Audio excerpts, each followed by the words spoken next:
এখন এই বাজে 5:37। আমি এখন এই সোনপ্রয়াগ থেকে গৌরীকুণ্ডের পথে হেঁটে যাচ্ছি একা একা।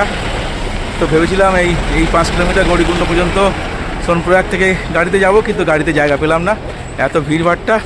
যাদের যাদের গ্রুপ আছে, গ্রুপ একসঙ্গে গাড়ি রিজার্ভ করে চলে যাচ্ছে, আমি তো একা, যার জন্যে এই হেঁটে রওনা হয়েছি।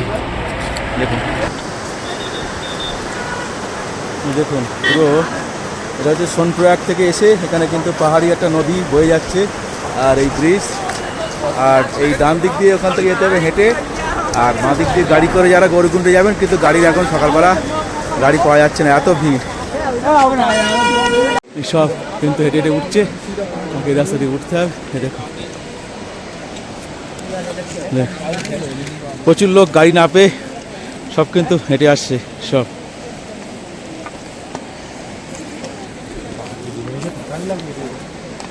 चलो हाँ हाँ चलिए चलिए भैया, चलिए चलिए। ওই দেখুন আমি ওই নিচের থেকে কিন্তু হেঁটে হেঁটে উপরে চলে আসলাম, কেন কি এই গাড়ি পাওয়া যাচ্ছে না, তা গাড়ির জন্যে আধ ঘন্টা দাঁড়িয়ে থেকে থেকে গাড়ি পাওয়া যাচ্ছে না। একদম চলে এসেছি ওপরে, হেঁটে হেঁটে হেঁটেই যাবো। দেখি, জয় বাবা কেদারনাথ। এই একটা গ্রুপ আছে, এদের সঙ্গে এখন দেখা দিচ্ছে, এদের সঙ্গেই আমি এখন রওনা হচ্ছি। জয় বাবা কেদারনাথ। আজকে গাড়ি যারা যাবে, এইসব গাড়ি আসছে, গাড়িতে করে সব এখন গৌরীকুণ্ড পর্যন্ত যাবে। তো আমিও এখন গৌরীকুণ্ডের পথে রওনা হয়েছি।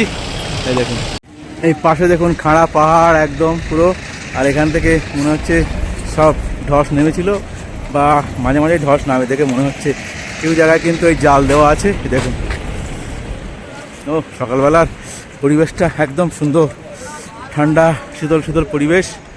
তবে আমি তো অনেক শীতের ড্রেস পরে আসলাম, কিন্তু সেই হিসাবে তো ঠান্ডাই নেই।